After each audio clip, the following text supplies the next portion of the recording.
in a little tent. And just like that river, I've been running ever since. It's been a long time coming, but I know a change is gonna come. I go to the movie and I go downtown. Somebody keeps telling me don't hang around. It's been a long time coming, but I know a change gonna come. Yes, it will.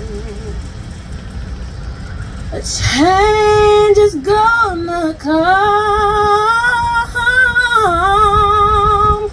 A change is gonna come.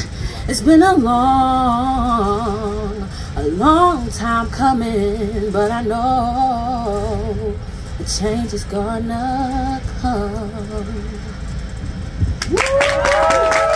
Very good. At what Jamon Jordan has been doing. And I am very proud to introduce just a little bit about him to you now. And I'm going to use someone else's words. In her Detroit Free Press column that declared Jamon Jordan the people's historian, yes, Courtney Wise Randolph described him this way. Every time I see Jamon Jordan when it's cold and the wind is blowing, he's geared up in a hip-length black leather jacket, zip front, and a skull cap emblazoned with the word Detroit. That's my favorite thing about the city's first official historian. He looks like he could be one of my cousins. He's a child of hip-hop without having to say so, and even in nameless jeans, a t-shirt, and a pair of walking boots, his Detroit swagger is through the roof. He's familiar, unlike many prominent historians I've seen, and his scholarship feels designed for me. Thank you, Courtney Wise Randolph, for those words, which are absolutely apt to our official historian. Jamon Jordan has expanded Detroit's historical narrative to be complete and inclusive, fulfilling the mayor's charge to impart the people's history to the people about the people.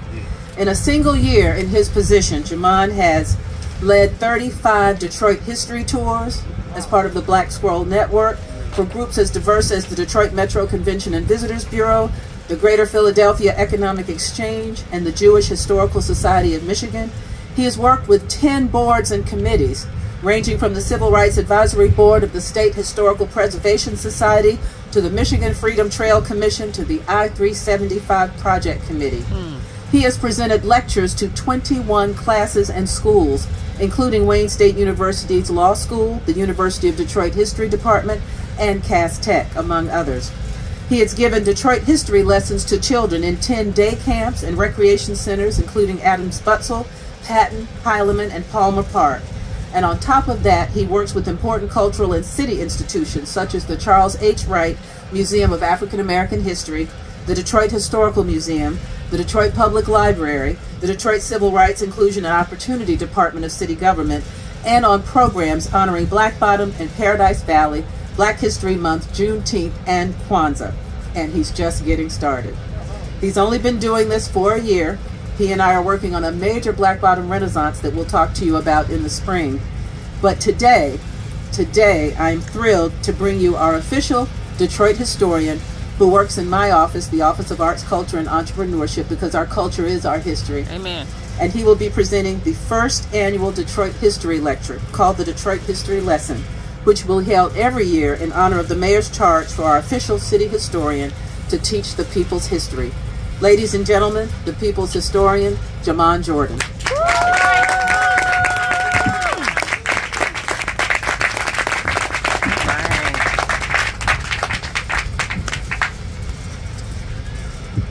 Thank you, Director of Arts, Culture, and Entrepreneurship, Rochelle Riley, and thank you all for coming here. So if you didn't know me by now you do, right?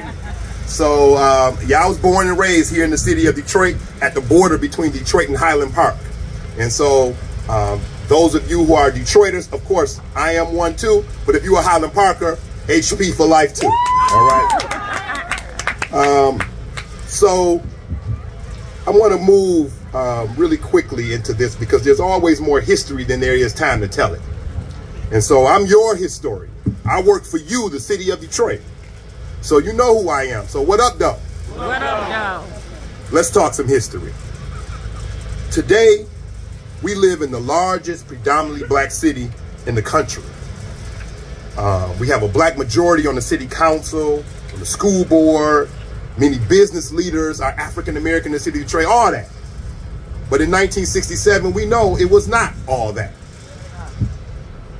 Here we are right now at Gordon Park, which in 1967 was near the corner of 12th and Claremont, which was the site of the United Community League of Civic Action, which has gone down in history as a blind pig, an illegal after-hours bar. Now, I'm not going to tell you about all of that history today because it's right over there on that historic marker. So you can summarize it right there on that historic marker. But there will be times, of course, that I do talk about this history. But that's not why we're here today. You know the basic parts of the history. 43 people were killed. Over 7,000 people were arrested. 2,500 businesses were looted, burned, or damaged. Nearly 1,200 people were injured. 400 families lost their home. And of course, like I said, 43 people died, including a 40-year-old named Tanya Blanding, who was killed by 50 caliber bullets from the National Guard in her apartment on 12th and Euclid, and 3 black teenagers who were killed by Detroit police officers in Algiers Motel. So we have been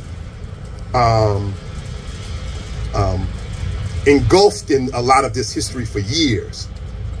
But that is not all of the history that Detroit has. And just so you know, we have been approved for a historic marker at the site of the Algiers Motel. All right. Yes. Now for many people cite 67 as the end of the city of Detroit. And they say that's when Detroit died. Never mind that Detroit's population had been falling over a decade before that. Never mind that white flight began right after World War II, with people taking advantage of the federal government's housing benefits that allowed them to become homeowners with low interest rates and low down payments as long as they moved away from African Americans. And this uprising, along with the election of Coleman Young, has been used to blame African American Detroiters for the so-called downfall of the city of Detroit. Now, never mind that there really was a race riot in the city of Detroit in 1943 where 25 African Americans were killed and 9 whites. 17 African Americans were killed by members of the Detroit Police Department in the 1943 race riot. No whites were killed by members of the Detroit Police Department. But nobody blamed that race riot for the downfall of Detroit, even though white flight came right after.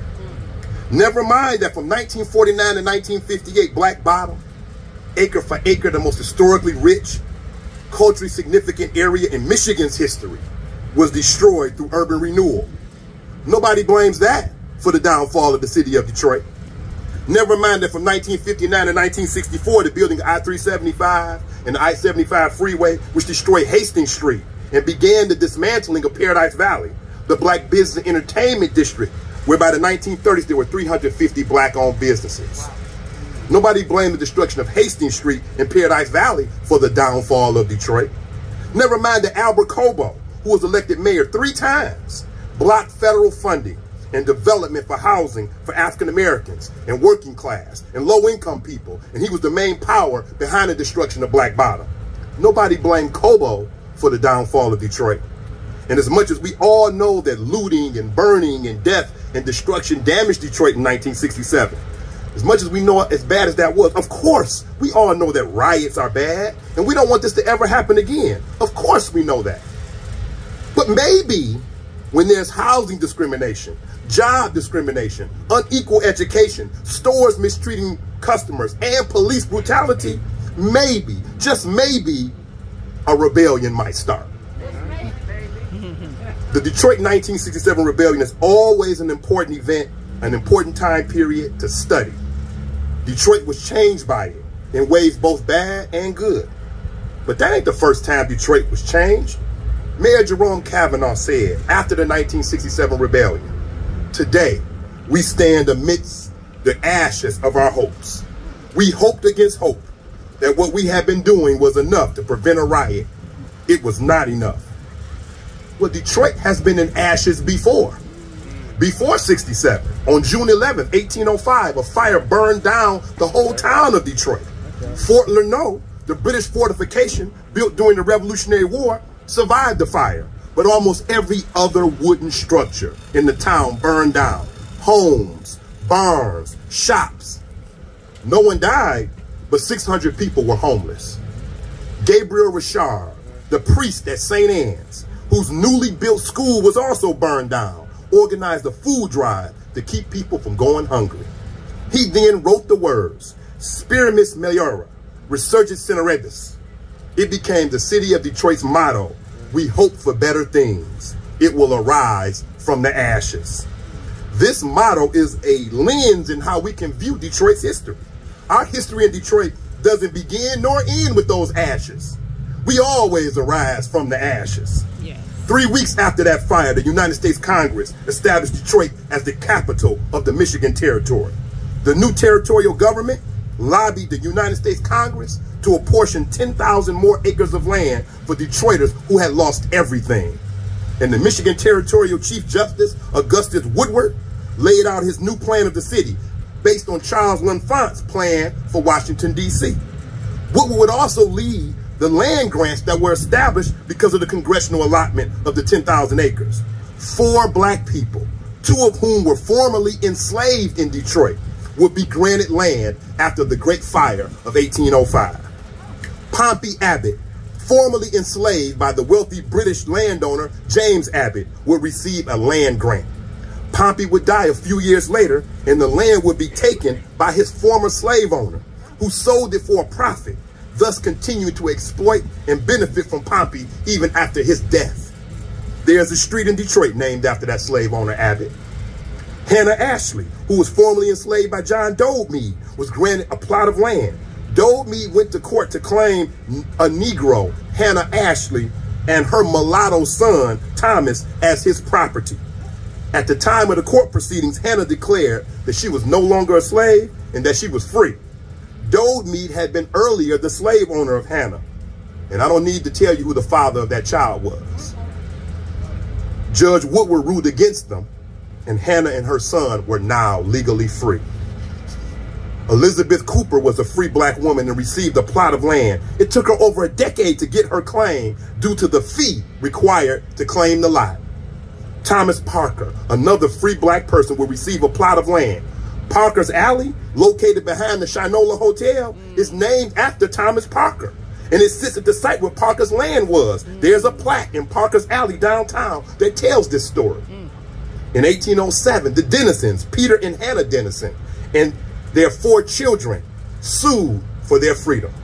Elizabeth, James, Scipio, and Peter Jr. The judge who heard this case was Augustus Woodward. Woodward ruled against the Dennisons, and none of the 4 children would be freed by the Territorial Supreme Court. They escaped to Canada. When they returned years later, they were free, and Elizabeth, who now went by Lisette, worked for a number of people and used her money to invest in real estate, banks, and businesses. She became the first black woman to own land in Oakland County, in what is now Pontiac. Her home was in Detroit, though, and it is now the site where her home was. That's the parking lot of Old Shillelagh Bar in Greektown. In 1833, hundreds of black Detroiters led an uprising to free a black couple, Thornton and Lucy Blackburn, from slave catchers. After the successful rescue of that couple, a number of ordinances, black codes, are initiated by the city against this black population in Detroit. But within 3 years, 13 men and women who led that uprising to free the Blackburns organized the first black church in the state of Michigan and in the city of Detroit, Second Baptist Church. That church would become the center of the Underground Railroad in the city of Detroit. It would also be the first school for black people in the city of Detroit. 30 churches come out of Second Baptist. It is on the Michigan Freedom Trail. It is now on the National Park Service's Network to Freedom. For black people in the 1800s, faith and freedom went hand in hand, and we always arise from the ashes. In 1863, you have a major race riot in downtown Detroit that is in part a response to the Emancipation Proclamation, and in part a response to the military draft during the Civil War, and in part a response to an alleged molestation of 2 girls by a saloon owner who was not only accused of being a molester, but he was accused of being black. 5 years later, the girls admit that they were paid to tell this lie. That race riot caused the deaths of at least 2 people, the burning of 30 buildings, including the homes of black residents, their businesses, and the homes of whites who lived close to black people, and the businesses of whites who hired black workers. 2 years after those girls had recanted, Faulkner, the owner of the saloon, was finally released.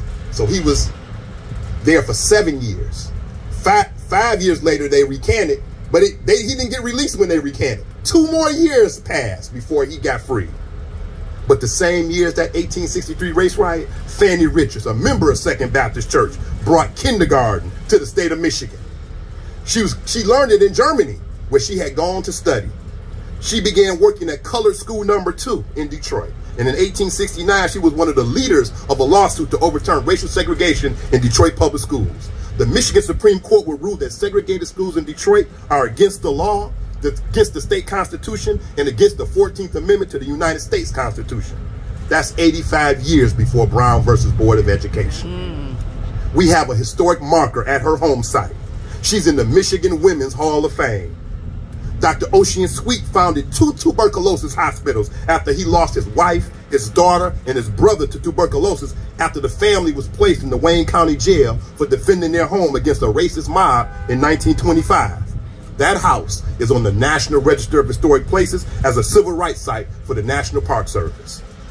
In 1942, a white mob blocked African Americans from moving into the Sojourner Truth homes.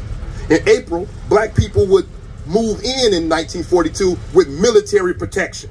And decades later, a hip hop group known as Slum Village, which was the nickname of Sojourner Truth homes, with a producer named Jay Dilla from Conant Gardens, would make their mark on hip hop.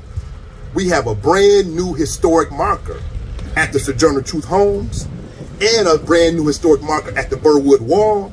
And the McGee House, which is not far from where we are right now at 4626 Seabark, is on the National Register of Historic Places. And we have begun the restoration process of the Bluebird Inn on the Old West Side, all of which are in a few minutes of where we are right now. In 1943, after the race riot, Mayor Edward Jeffries would organize the Mayor's Interracial Committee. Today, that committee is known as the Civil Rights, Inclusion, and Opportunity Department for the city of Detroit. And in 1967, we had a 5-day rebellion. It was a horrible and tragic 5 days. You can read the story at the historic marker right over there. This neighborhood is full of this history.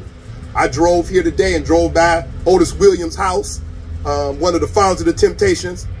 I did come to see Otis. So I drove by that house, came here. The Black Jesus statue on Chicago and Linwood, a couple of blocks away from here, was painted on the 2nd day of the 1967 rebellion by my cousin Joe Nelson. New Bethel Baptist Church, which was recently placed, earlier this year, was placed on the National Register of Historic Places as a civil rights site. And we're on Rosa Parks Boulevard, which of course was 12th Street. She lived not far from here at 3201 Virginia Park, on the corner of Virginia Park and Wildermere. And I personally wrote the nomination for that house to be placed on the National Register of Historic Places, which is where it is right now. Right over there is Congregation. It's a cafe. But in 1951, it was St. Mark's United Presbyterian Church. And the newly appointed pastor at that church, which is now a cafe, was Reverend Albert Clegg Jr. Pastor Clegg was organizing in the community and getting his church involved in civil rights. Some of the founding members didn't like that, and he was removed as the pastor. Well, he left with 300 members from the church and founded Central Congregational Church in 1953. In 1957, it became the Central United Church of Christ.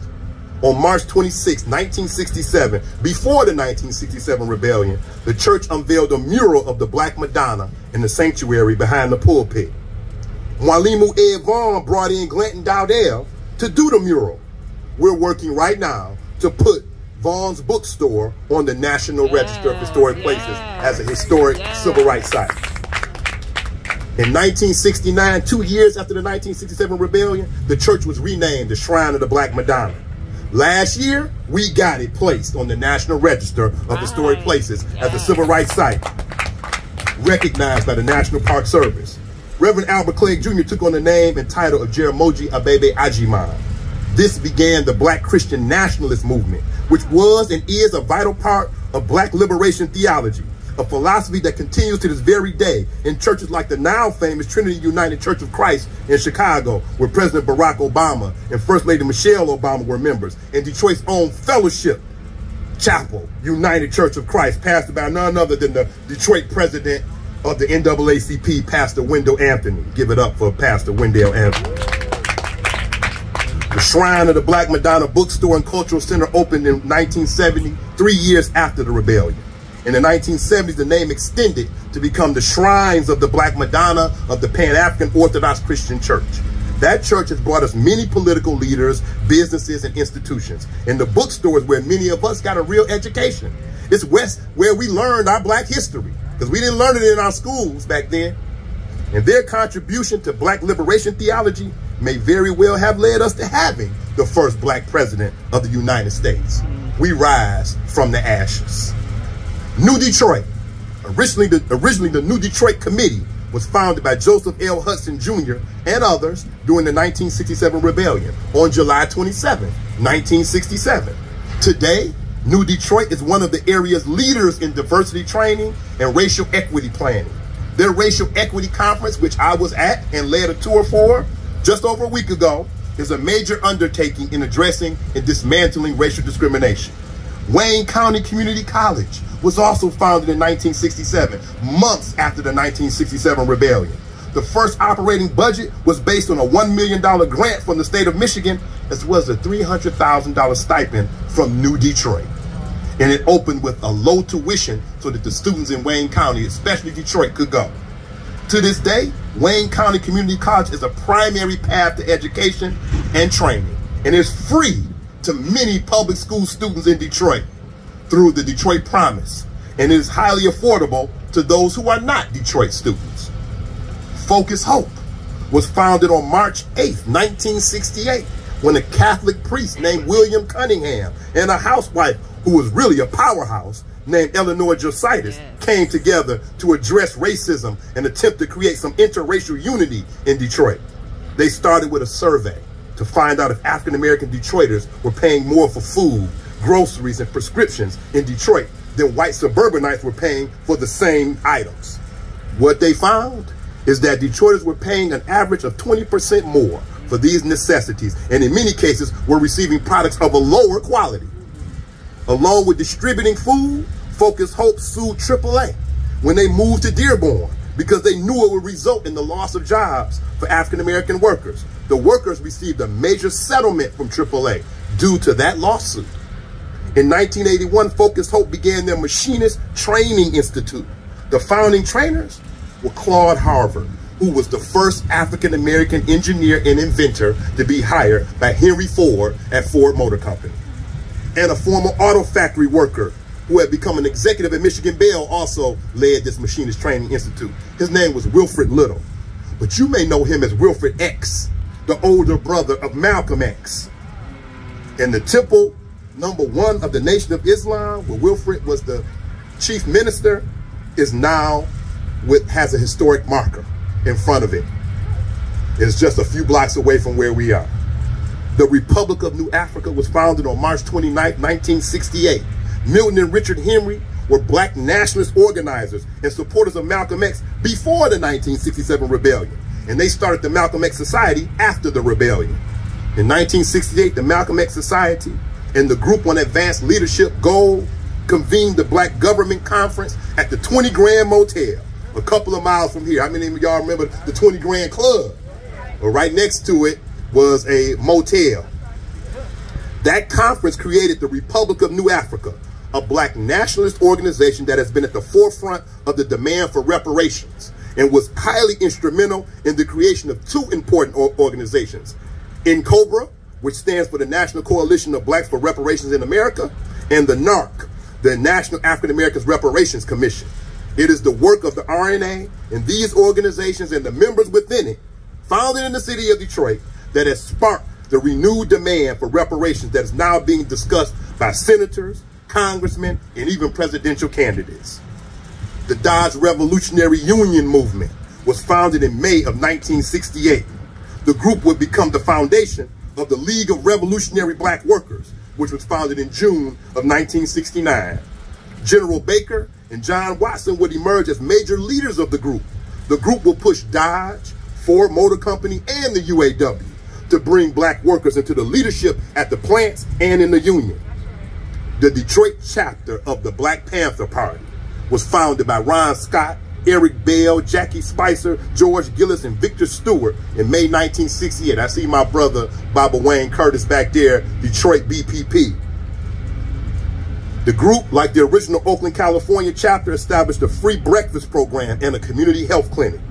The Black Panther Party's free breakfast program and health screenings is what moved the federal government to establish free breakfast programs in schools and recreation centers and healthcare institutions to establish sickle cell testing. Many TV stations, radio news, and newspapers hired African-American reporters after the Detroit 1967 rebellion. Some news outlets had 1 or 2 African-American journalists. Many had none. But after this 1967 rebellion, they knew, they were told, they were forced to bring black people into these newsrooms.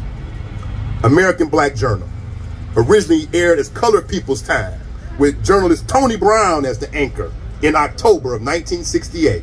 As Tony Brown went on to develop the show as Tony Brown's Journal, the Detroit show established itself independently of Tony Brown and became Detroit Black Journal. Today, it's American Black Journal. The show's original mission was to increase the availability and accessibility of media relating to African-American experiences in order to encourage greater involvement from Detroit citizens in working to resolve community problems. It has been airing for more than 50 years. It airs on Detroit Public Television, the Detroit PBS station, with journalist Stephen Henderson as the host. So much news, community affairs, cultural awareness, arts, music, business, education, and history has been presented on that show. And I've been on that show a few times myself. And in 1970, Project BAIT, Black Awareness in Television, founded by David Rambo, created the show For My People, an African-centered public affairs show that discussed local, national, and international issues of African Americans, African people throughout the diaspora, even on the African continent. Many local radio stations added hosts or shows that featured African-American issues and commentary. One of the major forms of racial discrimination that helped fuel the 1967 rebellion was the lack of financial assistance to black businesses and black property owners. First Independence National Bank was founded on May 11, 1970.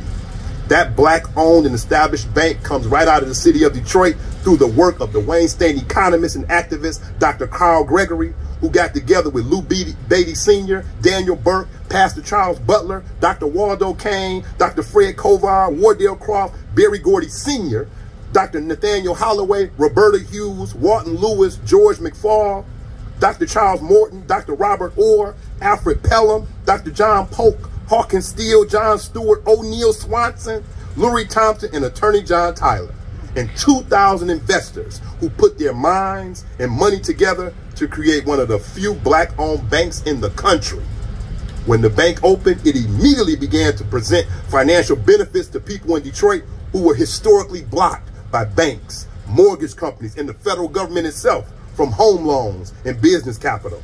There are only 21 black-owned banks in this whole country, and one of them was founded here in the city of Detroit. And they have been going for 52 years, and they are proof that Detroiters were not merely interested in destruction, they had solutions. Operation Get Down was founded by Barry Hankerson and Bernard Parker in 1971. In 1972, the group organized a sickle cell telethon and raised $25,000. Within a few years, Operation Get Down had a Head Start program, a daycare, a GED program, a youth recreation program, and an anti-violence project that decreased gang and youth violence in 3 East Side schools. In 1973, they founded a co-op. That food co-op was the nation's largest inner-city food co-op when it was founded in 1973. In 1995, Timbuktu Academy of Science and Technology, an African-centered charter school chartered by Detroit Public Schools, came out of the work of Operation Get Down. Today, that school is named the Barack Obama Leadership Academy.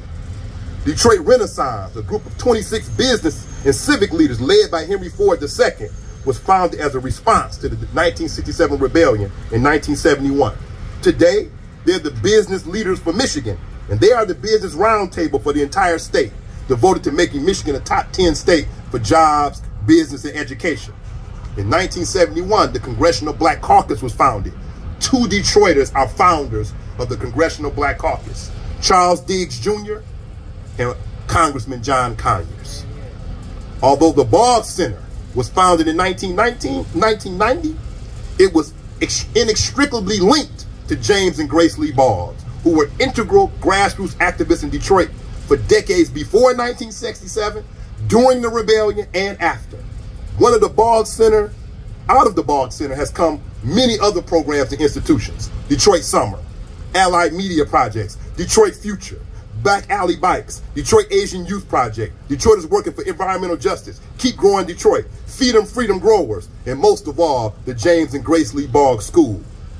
In 1965, 2 years before the rebellion, Dr. Charles H. Wright founded the International Afro-American Museum in his row house on West Grand Boulevard in Warren. Today, we have the Charles H. Wright Museum of African American History, and in 1997, when that new building opened on Warren and Brush, it was the largest museum devoted to African American history in the nation. Today, of course, we know there's one in Washington, D.C. on the mall that's bigger, but I still like to say that it's still the largest museum devoted to African American history that is not owned by the federal government. Yes. Motown Records was founded in 1959 by Berry Gordy. But by 1970, it was the largest and most successful black-owned business in the country. In 1972, Berry Gordy relocated the company to Los Angeles. But Esther Gordy Edwards, Berry's older sister, established Hitsville, USA as the Motown Museum. And they are a Detroit treasure. And they're in the middle of a $55 million expansion project. A man from Black Bottom, a labor activist, a Tuskegee Airman, a state senator, stood up for the black community before, during, and after the 1967 rebellion. He stood up against the Algiers Motel murders, the inequality in the schools, the police brutality, the Stop the Robberies, Enjoy Safe Streets, stress, brutal tactics, and ran for mayor in 1973. He won the election and was the first African-American mayor and the longest serving mayor in Detroit's history. He opened up contracts for African-American businesses with the city and put hundreds of African-Americans on the police force, reducing the complaints of police brutality 5-fold. He was a great mayor. You know him, the Honorable Coleman Alexander Young. All of this comes out of 1967. And just a few blocks away on Lee Place in Byron, a woman named Lucinda Ross lived there. And after 67, she moved out of here. She moved because so much had been destroyed. She moved further north in the city of Detroit, close to Highland Park. And she got a 2-family flat. And her daughter, Jacqueline Ross, met a young man from Black Bottom. He had been forced out of his house because Black Bottom got destroyed, so he lived in around the corner. And they ended up dating, and they got married. And a few years after they got married, I was born. Jackie Ross became Jackie Jordan, but her mama lived a few blocks away on Byron and Lee Place in this neighborhood, the 12 Dexter Linwood neighborhood. So I'm come out of 1967. So I know we rising out of the ashes.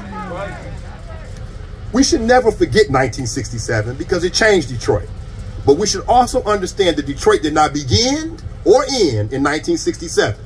There was a Detroit before 1967, and there's a Detroit after it. So when they ask you, is Detroit coming back? You can tell them that I, and Marshall Music also says it too, but you can tell them that I, the official historian of Detroit, and Marshall Music, the Detroitist, we will tell you.